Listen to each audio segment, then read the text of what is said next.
គ្រប់ជំនាញសួរលោកគ្រូទេជាមួយនឹងមិត្តនិស្សិតដែលជាគ្រូកិច្ចព្រមព្រៀងទាំងអស់គ្នាខ្ញុំបាទឈ្មោះសុងសុចារៈគឺជាគ្រូកិច្ចព្រមព្រៀងបរិញ្ញាបត្រ12+1 14+1នៃចំនួនទី1ដែលមកពីជាស្ថានគ្រូប្រសពវិកតការខេត្តតាកែវអញ្ចឹងថ្ងៃនេះខ្ញុំសូមមកធ្វើការឆ្លុះបញ្ចាំងមេរៀនទី7តទៅនឹងចំណេះដឹងតេស្តភាសានិងគំរូតេស្តភាសាអញ្ចឹងជាដំបូងយើងចូលភាសាយើងទៅយកភាសាជាអីភាសាគឺជាការវាយតម្លៃសមត្ថភាពសិស្សក្នុងការទីចំណេញរបស់ពួកសិក្សានៅក្នុងកម្រិតអប់រំមូលដ្ឋានអញ្ចឹងមានន័យថាយើងចង់ដឹងថាចំណេះដឹងរបស់សិស្សយើងទទួលបានកម្រិតប៉ុន្មានហើយធ្លាប់ជួយមុនទាំងក្នុងការឆ្លងអញ្ចឹងការវាយតម្លៃសិស្សសមត្ថភាពសិស្សមាន3មុខជំនាញទី1អំណាចគណិតវិទ្យានិងវិទ្យាសាស្ត្រតោះចឹងវាវាស់វែងនៅសមត្ថភាពសិស្សនៅកម្រិតអាយុប៉ុន្មានជាអាយុទី1គឺ15ឆ្នាំទាំងចំណេះដឹងទាំងជំនាញដល់ចឹងដែលផ្អែកលើស្តង់ដារអន្តរជាតិដោយបង្ហាញនៅក្របខ័ណ្ឌកម្មវិធីសិក្សានៃភាសាហ្នឹងចឹងមួយទៀតមានថាប្រៀបធៀបសមត្ថភាពរបស់សិស្សកម្ពុជាមួយនឹងកម្រិតអបអរបានភាសានៃប្រទេស OECD និងប្រទេសក្នុងតំបន់អាស៊ីអាគ្នេយ៍យើងហ្នឹងចឹងយើងនិយាយមួយចុច2រង្វេតម្លៃរបស់ភាសា D ចឹងវាសង្កត់វាតម្លៃភាសា D ហ្នឹងគេសង្កត់ធ្ងន់លើសមត្ថភាពសិស្សក្នុងការអនុវត្តចំណេះដឹងនិងជំនាញរបស់ខ្លួនក្នុងជីវិតជាក់ស្ដែងចឹងសមត្ថភាពទាំងអស់នេះផ្ដោតទៅលើហេតុការណ៍ផ្សាយទៅនឹងប្រសិទ្ធភាពដែលបង្ហាញពីភាពនិយមដែលមានដូចទៅទី1អក្ខរកម្មណាចឹងអក្ខរកម្មណាបើនិយាយជារួមទៅវាគឺជាសមត្ថភាពយល់មានន័យថាសិស្ស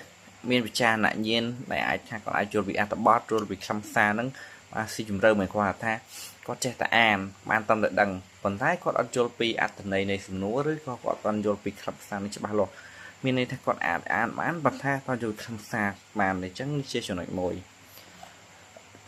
អក្ខរកម្មគណិតវិទ្យាអញ្ចឹងគឺមានសមត្ថភាពចេះទីរូបមន្តចេះប្រើប្រាស់អញ្ចឹងក្នុងធម្មតាបើយើងនិយាយពីក្នុងគណិតវិទ្យាវាអាចមានរូបមន្តក្នុងការកណនាដោះស្រាយផ្សេងៗ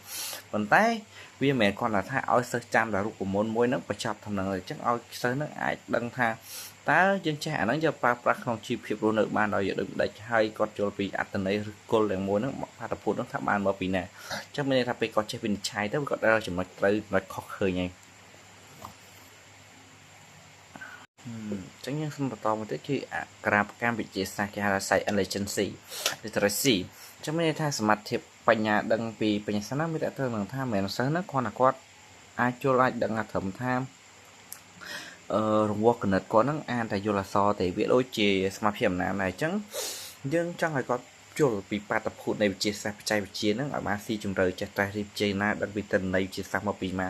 ចឹងចេះស្ដែងយើងត្រូវការពិសោធន៍រៀនច្រើនតិចឲ្យពួកគាត់យល់ពីខ្លឹមសារហ្នឹងកាន់តែស៊ីជម្រៅចឹងស្តង់ដារឥឡូវយើងចូលមកទៀតតេស្តស្តង់ដារគឺជាប្រភេទតេស្តតែមួយដែលកូនសិស្សត្រូវប្រឡងដើម្បីប្រៀបធៀបជាមួយក្រុមដទៃប្រឡងតេស្តដូចគ្នាចឹងតេស្តស្តង់ដារមានផ្សេងទៀតមានថាលើសពីការតេស្តដូចគ្នាសម្រាប់ពាក់ព័ន្ធគ្នា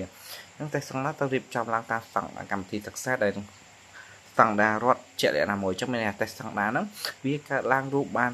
កាលណាដោយសារតែយើងបង្រៀនសិស្សទៅហ្នឹងវាសមស្របទៅនឹងបំណិនដែល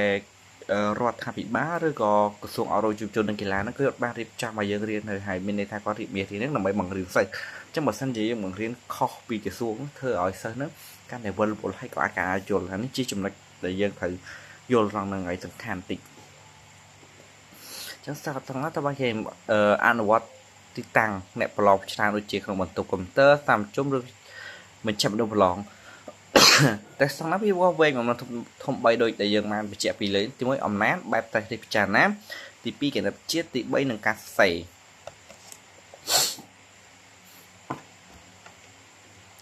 អញ្ចឹងយើងនិយាយចំណុចទី2ភាពខុសគ្នារវាងតេស្តស្តង់ដារនិងតេស្តភាសាអញ្ចឹងមកនិយាយពីតេស្តស្តង់ដារភាសា for development ចឹងមានថាគម្រោងតេស្តភាសាសម្រាប់អភិវឌ្ឍគោលបំណងជំរុញទឹកចិត្តសម្រាប់ការប្រឡងតេស្តភាសានៃប្រទេសដែលមានប្រាក់ខែទាបនិងប្រាក់ខែមធ្យមប្រទេសដែលចូលរួមបានទទួលបានលទ្ធផលសិស្សហើយអាចយកលទ្ធផលទៅរួមចំណែកគោលដៅអភិវឌ្ឍនិងសមត្ថភាពរបស់សាររបស់ខ្មែរខ្ញុំទងនឹងធំចឹងយើងចូលចំណុច3សមត្ថភាពតេស្តនៃ ក្រាកម្មណាអញ្ចឹងការវិតម្លៃរបស់អក្សរកម្មណាពិសេសដល់លើចរាលក្ខណៈចម្បង3ធំទី1លំនាំទី2អត្ថបទនិងទី3ស្ថានភាពអញ្ចឹងនិយាយថាពីអំណាចចែកលំនាំអញ្ចឹងមានន័យថាលំនាំមានន័យថាការអាព័ត៌មានអត្ថបទស្រង់ព័ត៌មានពីអត្ថបទបញ្ចូលគ្នាបញ្យលបកស្រាយផ្សេងនឹងឆ្លុះបញ្ចាំងនិងការវិតម្លៃតោះប្រភេទនៃអត្ថបទអញ្ចឹងអត្ថបទគឺអាចមានន័យថាអត្ថបទធុរកិច្ចនោះមានតកតើជាយើងនិយាយរួមមានដូចជាសម្បត្តិផ្ញើសារយើងឲ្យសិស្សអានពីសម្បត្តិផ្ញើសារទៅកាន់នរណាម្នាក់គេទម្រង់សិទ្ធិសុំមតិគេធ្វើជំរឿនតកតើនឹងអីមួយផ្សេងតកតើនឹងការផ្សាយពាណិជ្ជកម្មអីហ្នឹងគឺជាអត្ថបទធុរកិច្ចអត្ថបទផ្ទាល់ខ្លួនប្រចាំថ្ងៃផ្លូវការហ្នឹងអញនិយាយថាពីការរៀបរាប់បញ្ជីទិញអីវ៉ាន់กระดาษមុខម្ហូបចិញ្ចើពីផ្សេងអត្ថបទសិក្សាធិការគ្មានតែសេចក្តីរបាយការណ៍មានថាកោះស្រាវជ្រាវពីអីមួយទេសនាបដីដែលស្រាវជ្រាវការភាសាសិក្សាផ្សេងហ្នឹងអញ្ចឹងចំណុចទី2ចំណែកថ្នាក់អត្ថបទអញ្ចឹងយើងយកទម្រង់អត្ថបទបង្ហាញជាមួយបោះពុម្ពលើกระดาษព្រីនជាអត្ថបទស្ដីពីទេសនាបដីកសែតផ្សេងអត្ថបទ digital មានដូចជា blog web page online platform អីផ្សេងប្រភេទអត្ថបទមានថា environment អត្ថបទសរសេរដោយណាគេមានភពមកពីណាដកស្រង់ចេញពីប្រទេសណាយើងបកប្រែចេញពីប្រទេសណាមកបកចេញពីអ្នកនិពន្ធណាឧមាថាជាសភៅហ្នឹងអាចថាមិនជាជនជាតិកម្ពុជាឬជនជាតិខ្មែរអ្នកផលិតទេតែអាចថាជនជាតិគេអ្នកផលិតផ្សេងហ្នឹងទៅជាងអាចយក platform ពីគេដែលគិតថាល្អហើយមានប្រយោជន៍សម្រាប់យើងអាចថាបកប្រែមកយើងប្រើប្រាស់សម្រាប់ប្រជាជនយើងទៅហ្នឹងមានន័យថាយើងគប់ពីកំណត់គេតែយើងគ្រាន់តែយកកំណត់ដែលថាអត់ទាន់មានចេះខែប្រាក់ភាសាហ្នឹងបង្កើតមួយដើម្បីឲ្យប្រជាជនយើងនឹងអាចយល់ពីអត្ថន័យរបស់គេបានខុសក្បាយតែប៉ុណ្ណឹងបាទអញ្ចឹងគេហៅទម្រង់អត្ថបទជាមានទម្រង់ជាខណ្ឌអញ្ចឹងអត្ថបទមានទម្រង់ថាជាកថាខណ្ឌមួយទៀតអត្ថបទចម្រុះអញ្ចឹងមានថាអាចលាយបញ្ចូលគ្នាអត្ថបទមានទម្រង់ជាខណ្ឌអត្ថបទមានទម្រង់ជាកថាខណ្ឌផ្សេងហ្នឹងមួយទៀតគេហៅថា multiple ទៅទៅនឹងអត្ថបទពហុទម្រង់អញ្ចឹងមានថាលាយលេចចូលគ្នាបង្ហាញថាអត្ថបទហ្នឹងវារួមបញ្ចូលគ្នាជារួមមួយបាទអញ្ចឹងខ្ញុំចូលមួយទៀតប្រភេទនៃបទ tip អត្ថបទពណ៌នានិទានបញ្ចូលលក្ខណៈផ្សេងអញ្ចឹងខ្ញុំចូលចំណុចចុងក្រោយ 3.3 ដែលបែងចែកស្ថានភាពទី1តែនឹងបុគ្គលសាធារណៈអប់រំជាមួយនឹងមុខរបរបាទ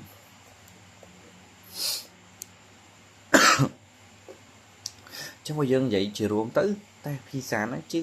យើងមានន័យថាយើងធ្វើកំណែទម្រង់បែបសំណួរមួយដែលផ្ដល់ជាពុទ្ធិរបស់សិស្សហ្នឹង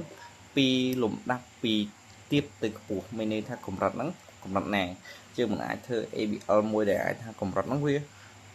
ខ្ពស់ទាបធ្វើចឹងទៅវាអត់ symmetry ជាមួយនឹងសំណួរហើយក៏វាអត់ទៅស្តង់ដារដែលថាវាស់ស្ទង់ចំណេះដឹងសិស្សបានដែរអញ្ចឹងអ្វីដែលយើងធ្វើហ្នឹងយើងត្រូវរៀបចំតេស្តស្តង់ដារមួយដែលអាចថាឲ្យសិស្សហ្នឹងយល់បាទឥឡូវចូលចំណុចមួយទៀតទាក់ទងនឹងអក្សរកម្មគណិតវិទ្យាអញ្ចឹងលំនាំគណិតវិទ្យាយើងត្រូវបែងចែកដែរជាមួយលំនាំដូចគ្នាហ្នឹងលំនាំបង្កើតជាលំនាំបញ្ហាគណិតវិទ្យាអនុវត្តជីវភាពរស់រស់នៅនិងការបកស្រាយវិតម្លៃអញ្ចឹងខ្ញុំនិយាយថាមួយទៀតខ្លឹមសារគណិតវិទ្យាអញ្ចឹងគេទៅជាក្នុងខ្លឹមសារគណិតវិទ្យាជាទូទៅយើងនិយាយចំណុចដៅដែលប្រើប្រាស់ក្នុងការវិតម្លៃដូចជាបរិមាណ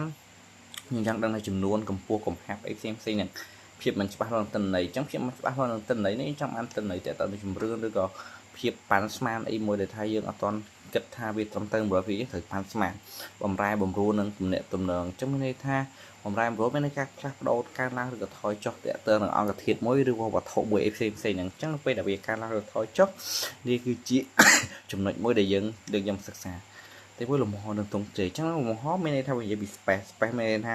យើងនិយាយពី space ក៏បានដែរយើងលំហតែនៅលើប្លង់ដីមួយវាគឺជាវាលមួយអញ្ចឹងទៅប៉ុន្តែយើងចង់គណនាបរិមាត្រលំហជំវិញនឹងកម្ពស់អីផ្សេងដែរដែលយើងមើលឃើញហ្នឹងព្រោះយើងតើទៅនឹងគណិតវិទ្យាដែរចឹងហេតុផលនៃគណិតវិទ្យាមានដូចជាអនុមានរួមអនុមានញែកការវិទ្យាល័យស្ថានភាពការទីក្តីសន្និដ្ឋានការកសាងពណ៌នេះដល់ដោះស្រាយនិងចំណេះដឹងយកដោះស្រាយក្នុងអនុវត្តជីវិតប្រចាំថ្ងៃផ្សេងហ្នឹងបាទចឹងបរិបត្តិវាមានដូចគ្នាទេវាដូចទៅនឹងភាសាខ្មែរយើងច្បាស់បែបទី1បុគ្គល personal យើងប្រើប្រាស់លើអីសសរយើងប្រើប្រាស់នៅអីសង្គមហ្នឹងយើងប្រើទៅអីមុខរបរយើងប្រើបានអីខ្លះហើយវិទ្យាសាស្ត្រ CNT នេះយើងធ្វើបានអីខ្លះ calibrating ទៅនឹងគណិតវិទ្យាបែប plot missile plot អីផ្សេងក៏បង្កើតចេញពីការ calculate គណិតវិទ្យាហ្នឹងដែរអញ្ចឹងទី1យើងដោយគិតពីអំណាចសវត្ថថ្មីយើងអាចប្រកប ចេញជាចំណុច8ទំនំទី1ការគិតប្រកបដោយពិចារណាញាណទី2ការច្នៃប្រឌិតទី3ការស្រាវជ្រាវរុករឹកទី4ការស្វែងដឹកនាំគុណភាពដើមនិងការមិនបះបង់ចំណែកទី5មានការប្រើប្រាស់ព័ត៌មានការគិតជាប្រព័ន្ធជាការទំនាក់ទំនងនិងការឆ្លោះបញ្ចាំងបាទចំណុចនេះមានតែប៉ុណ្ណឹងចំពោះគណិតវិទ្យាអញ្ចឹងយើងចូលអក្ខរកម្មវិទ្យាសាស្ត្រដែលជាចំណុចចុងក្រោយអញ្ចឹងអក្ខរកម្មវិទ្យាសាស្ត្រហ្នឹងវាស្រដៀងនឹងគ្នាដែរប៉ុន្តែវាទី1វិទ្យាសាស្ត្រវាជារឿងពិតអញ្ចឹងវាទាក់ទងទៅនឹងបតុភូតអញ្ចឹងដើម្បីបានជាពុទ្ធវិទ្យាសាស្ត្រហ្នឹងបោះបាយយើងត្រូវឲ្យសិស្សបញ្យល់ទី1បតុភូតទី2បកស្រាយទៅនៃនឹងផុសតាំងបែបវិទ្យាសាស្ត្រវាថាជាក់ស្ដែងមែនអត់អាហ្នឹងមានមែនអត់ទី2ការវិទ្យាល័យនិងការរៀបចំរូបព័ត៌មានបែបវិទ្យាសាស្ត្រអញ្ចឹងអីអាបតអញ្ចឹងមានន័យថាការចាប់អារម្មណ៍ក្នុងវិទ្យាសាស្ត្រការឲ្យតម្លៃវិទ្យាសាស្ត្រផ្សេងៗក្នុងការរកព័ត៌មានការយល់ដឹងបញ្ហាបេក្ខឋានអញ្ចឹងបើយើងនិយាយពីបរិបទទៅវាដូចគ្នាអញ្ចឹងទី1កម្រិតបុគ្គលហ្នឹងមានន័យថាចំណេះដឹងវិទ្យាសាស្ត្រយើងនឹងអាចទៅធ្វើឲ្យបានជាងឥឡូវទីហោយើងដល់សាមញ្ញទូចមួយយើងចាប់កាត់ដើមឈើយើងចេះដើមដើមឈើអញ្ចឹងអាចមានអំណត់ឲ្យសិស្សហ្នឹងចេះមានគំនិតក្នុងការផ្សាំដើមឈើដើម្បីដាំកម្រិតតំបន់ឬកម្រិតជាតិអញ្ចឹងកម្រិតតំបន់ក្នុងជាតិហ្នឹងអាចនិយាយថាប្រៀបធៀបសមត្ថភាពវិទ្យាសាស្ត្រកម្រិតសិស្សយើងហ្នឹងអាចប្រៀបធៀបជាមួយនឹងក្មេងៗដែលមើលពីបណ្ដាប្រទេសផ្សេងៗណាអត់កម្រិតសកល global ហ្នឹងមានន័យថាតើការយល់ដឹងរបស់ក្មេងហ្នឹងឡើងដល់កម្រិតណានៃ global version ឬក៏ local version ឬក៏national sims អីជាដើមមកជាចំណេះដឹងទី1ចំណេះដឹងទៅនឹងខ្លឹមសារទី2ចំណេះដឹងរៀបការធ្វើនឹងពីរបៀបធ្វើអ្វីមួយអាហ្នឹងជឿសុទ្ធតែជាចំណេះដឹងដែលយើងត្រូវទទួលបានពីវិទ្យាសាស្ត្រហើយអញ្ចឹងជ័យជារួមទៅតេស្តស្តង់ដារហ្នឹងវាមានអត្ថន័យជារួមមួយទី1ឲ្យជាក់លាក់ទី2ឲ្យវាត្រឹមត្រូវពីចំណុចទាបទៅចំណុចខ្ពស់